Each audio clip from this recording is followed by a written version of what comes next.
अरे कि जब धवला गिरी के भिरी गईले है।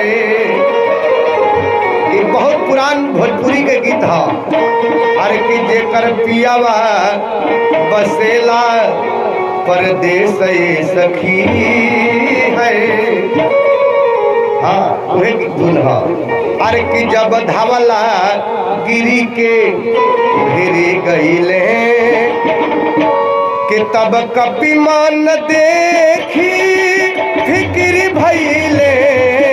जब धवला गिरी के भिरी गईले तब कपि मान देखी फिक्र कईले। जब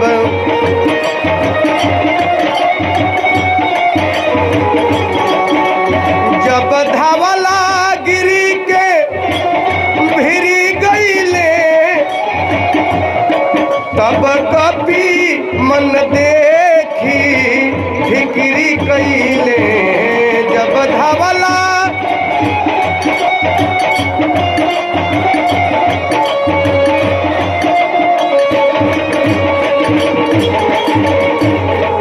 जब धवला गिरी के भिरी गईले है। जब धवला गिरी के भिरी गईले तब कपि मन देखी फिक्र कईले।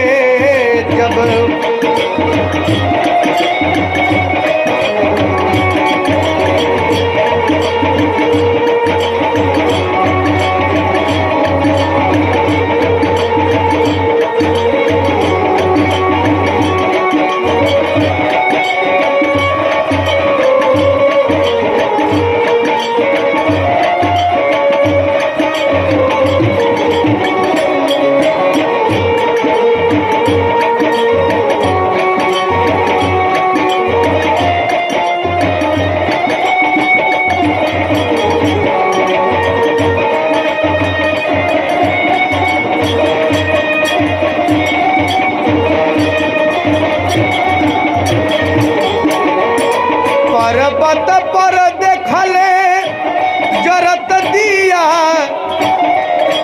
जनले कुछ भारी बाउबिया। पर्वत पर देखले जरत दिया जनले कुछ भारी बाउबिया। सियापति के हिया में ध्यान धइले। जब हनुमान जी के कुछो बुझाते नहीं थे ये सीताराम के हृदय में ध्यान धैले है। सियापति के हिया में ध्यान धैले पर्वत वे उखाड़े ऊ लगले।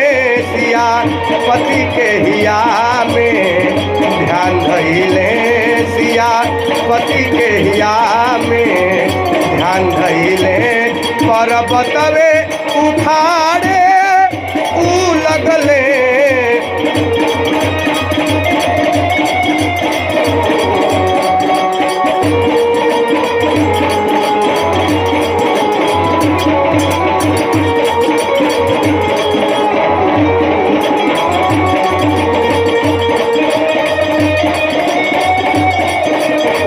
जय हो जय हो। वाह देखिए हमारा राजू बाबा के तरफ से बहुत बहुत वाह रे राजू बाबा, वाह रे हनुमान जी। हनुमान जी कहले का भरत देखले सोचले हाँ मन में। अब देखिए उनका अयोध्या जाए के कोनो जरूरी ना रहे, लेकिन तुलसी बाबा देखा था नहीं देखा भरत विशालती निश्चर मन अनुमान। हनुमान जी के मन में निश्चर घुस गई बा, मतलब अहंकार हो गई बा। भरत देखले सोचले हाँ मन में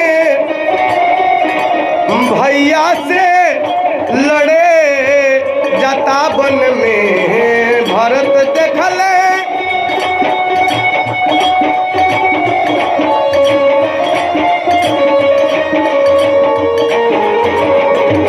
भरत देख देखले सोचले हाँ मन में भैया से लड़े जाता बन में। आहा लागता भैया हमार जंगल में बड़े कि कोनो राक्षस है, चूंकि निश्चर मन अनुमान हृदय में हनुमान जी के निश्चर आ गई बा।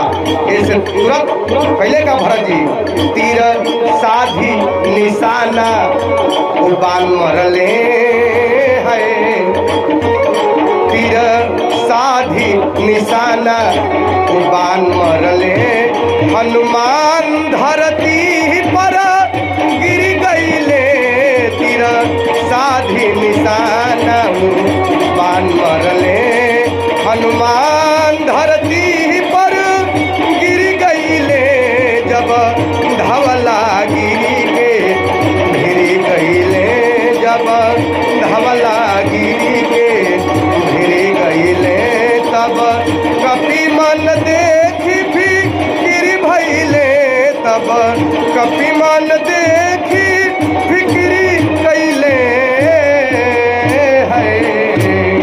देखले का भरत जी देखले, देखा भरत विशाल अति निश्चर मन अनुमान। हनुमान जी के देखले कि आहा इ त मन में निश्चर बैठल बा। ये तुरंत भरत जी जौन बाण चला दिले, आ जब ही बाण चलोले कि ना कहले परे मुरछी मोही लागत सायक, सुमिरत राम राम रघुनायक। पर्वत उधरे रुक जाता, आ हनुमान जी राम